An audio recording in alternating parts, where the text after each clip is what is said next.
Ya Hak, Ya Hak, Ya Hak, Ya Hak, Ya Hak, Ya Hak, Ya Hak, Ya Hak, Ya Hak. Rap'te zikir var, track'te ilim var, beslenir iman.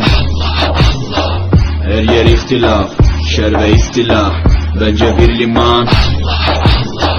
Gerçekte kitapta yazılı bu Kur'an. Dur bak burada flow mus'ab, anlatır hak kitap, yalan ve hakikat, cabası tarikat. Sana yobaz derler, böyle olmaz derler, onlar gibi düşünmedikçe çoban derler.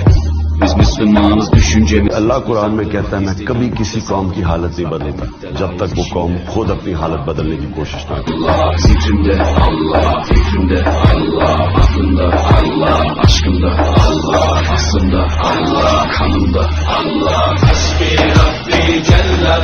अल्लाह ने आपको हुक्म दिया है, हक के साथ खड़े हो, अच्छाई के साथ खड़े हो, बुराई के खिलाफ खड़े हो. इय्याक नअबुदु व इय्याक नस्तईन.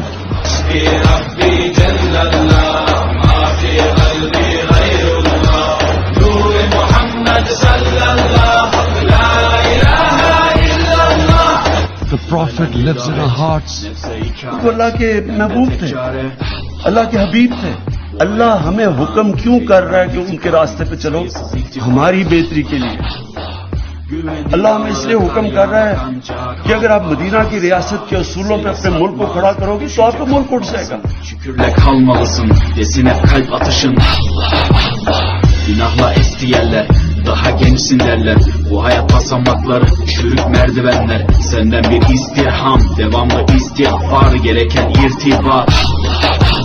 İşimde Allah, dilimde Allah, zikrimde Allah, fikrimde Allah, aklımda Allah, aşkımda Allah, aslında Allah, kanımda Allah. Hasbi Rabbi Cellallah.